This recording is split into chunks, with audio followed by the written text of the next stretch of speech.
Porque nós sabemos que existe muita divergência com evangélicos. De fato. Exato. Primeiro, é um equívoco achar que a Igreja Católica Romana seja a primeira igreja cristã na Terra. É um equívoco porque, vamos dizer, a igreja foi fundada por Jesus Cristo e não foi fundada em Roma. Okay. E aqui eu vou mais uma vez na definição desses proeminentes teólogos e até o pai da Reforma, Calvino, que diz que a verdadeira igreja, ela deve ser santa e ela deve ser universal. E aqui passo também a palavra de Bruce, esse teólogo escocês, renomado teólogo escocês, e ele já diz que a verdadeira igreja, ela deve ser uma igreja universal. Não pode ser uma igreja que se funda em um determinado povo, como Romanos. Okay? A verdadeira igreja não pode se fundar em um determinado povo. Ela deve ser de compêndio universal. Vou mais ao fundo. A igreja de Cristo, a verdadeira igreja de Cristo, ela foi fundada pelo próprio Jesus Cristo no século I, aonde? Em Israel, na cidade de Jerusalém. Então foi Cristo que fundou a igreja com o povo judeu, não com o povo romano.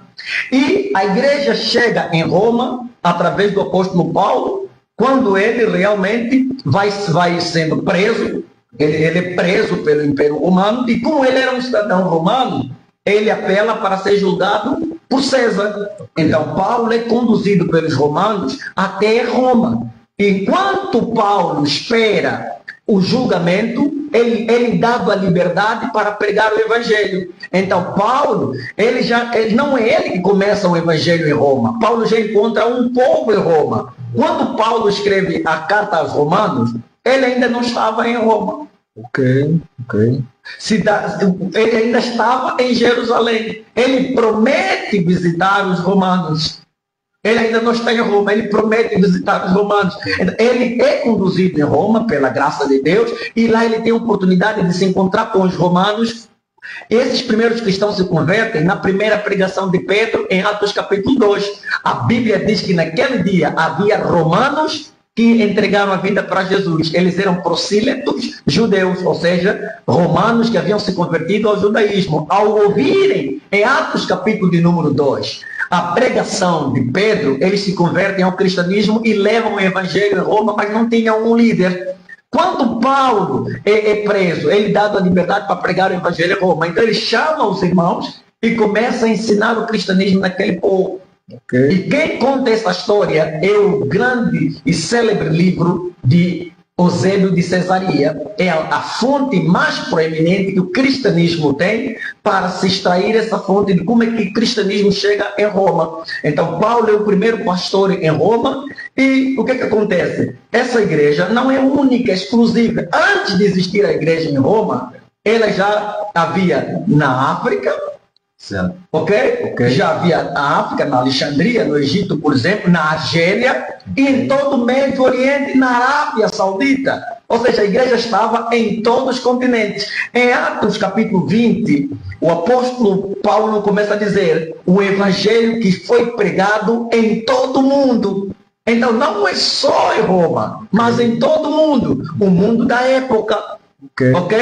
Então, Jesus Cristo, em Mateus 24 diz assim: e surgirão falsos profetas que enganarão a muitos. E nesta fase, a igreja ainda não havia em Roma, não havia igreja cristã em Roma. A igreja estava simplesmente em Jerusalém, que era o espaço geográfico da fundação da igreja.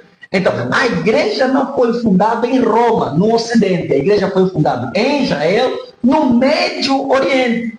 Após aproximadamente 50, 60 anos, o evangelho agora é levado para Roma. E Paulo, sendo prisioneiro em Roma, fortalece os irmãos que haviam se convertido em Atos capítulo 2 e começa ali uma igreja cristã em Roma. Mas não substitui a igreja da Alexandria, no Egito, nem na Síria, nem, ou seja, vamos dizer, nem na África, nem no Oriente Médio. Isto antes da igreja, de existir a igreja Antes de católica existir a apostólica Igreja romana. Apostólica Romana, Exatamente. aí nem estamos a dizer ainda da Igreja Católica Romana. Não existia Igreja Católica Apostólica Romana liderada pelos papas. Ok. Ainda não existia. Ok. Ok? Porque essa ideia da Igreja Católica Apostólica Romana liderada pelos papas só existe a partir do século V, VI, VII e VIII. Ok. Ok? Ok. Do ponto de vista histórico. Então, eu estou falando da igreja primitiva, a origem, a gênesis da igreja. Não existia a igreja católica romana apostólica e liderada pelos papas. Ou seja, nem ali havia título de papa. O título de papa começa a ser apregoado a partir do século VI, VII e se consolida no século VIII. Ok. Ok? Nós vamos chegar até ali. Mas, a priori, qual é a prova que a Igreja Católica Apostólica de Roma não ser a primeira, nem a única ou verdadeira igreja? É porque ela foi fundada, essa Igreja Católica Apostólica de Roma ou Romana, a ICARE, essa organização religiosa só foi formada, começou, o projeto começa com um dos imperadores, que é o imperador Tino. Esse imperador Tino realmente perde o poder em Roma e, como ele não queria perder a hegemonia da liderança dos povos ocidentais, dá o poder a um papado. Ok. É o Império Romano que incentiva para a gente não perder o poder mundial. Vamos dar à igreja que agora ganhou o poder. Exato. Esse bispo de Roma é incentivado a se intitular o patriarca ou pontífice ou líder supremo das igrejas cristãs. Ok. Mas ele só vai dominar nos países onde o Império Romano domina. Correto. Onde o Império Romano não dominava, esse bispo católico não tinha poder. Esse bispo católico romano não tinha poder. E uma das verdades fundamentais aqui sobre a questão da Igreja Católica Apostólica de Roma ou Romana, liderada pelos papas, é que a palavra católica, ela não foi realmente criada pelos bispos da Igreja Católica Romana. Ok. Ele foi criada e desenvolvida pelo o bispo Inácio de Antioquia. Isso nós estamos a falar do ano 115, quando o bispo, esse grande discípulo do apóstolo Paulo, ele se deixa levar para morrer, para ser um mártir da igreja cristã em Roma, e ele escreve as 7 cartas a algumas igrejas da Ásia Menor, e ele começa a escrever, e nas escritas dele, ou numa carta aos Filipenses, onde ele escreve que a igreja de Cristo é uma igreja católica. Okay. Essa palavra católica, pela primeira vez na história, foi criada pelo bispo Constantino, que não tinha nada a ver com a Igreja Católica de Roma. Okay. Então, acredito que no decorrer do vídeo nós vamos falar, da live, vamos falar mais sobre isso. Exatamente, okay, doutor. Então, nós também gostaríamos... Então, meu caríssimo, você que está aí do outro lado, caso queira fazer uma pergunta aqui para o reverendo teólogo Dr. Miguel Jesus Fernandes, seja à vontade, comente ali, partilhe também o link aqui da live para que mais pessoas possam também interagir e poder esclarecer, tirar as suas dúvidas, expor as suas questões também que o doutor aqui poderá responder em direto. Esteja à vontade. Exatamente, doutor. Eu gostaria aqui de saber agora...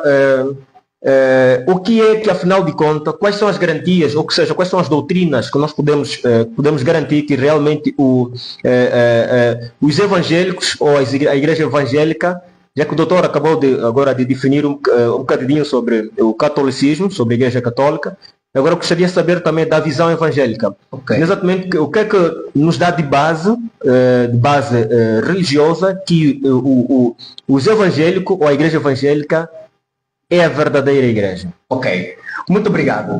Eu vou ser muito mais sintético possível.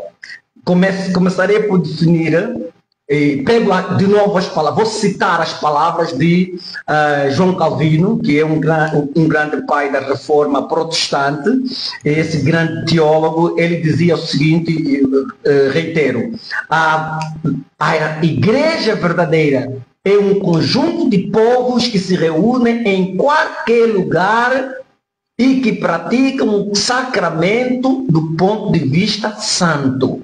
E que pregam a palavra de Deus do ponto de vista santo.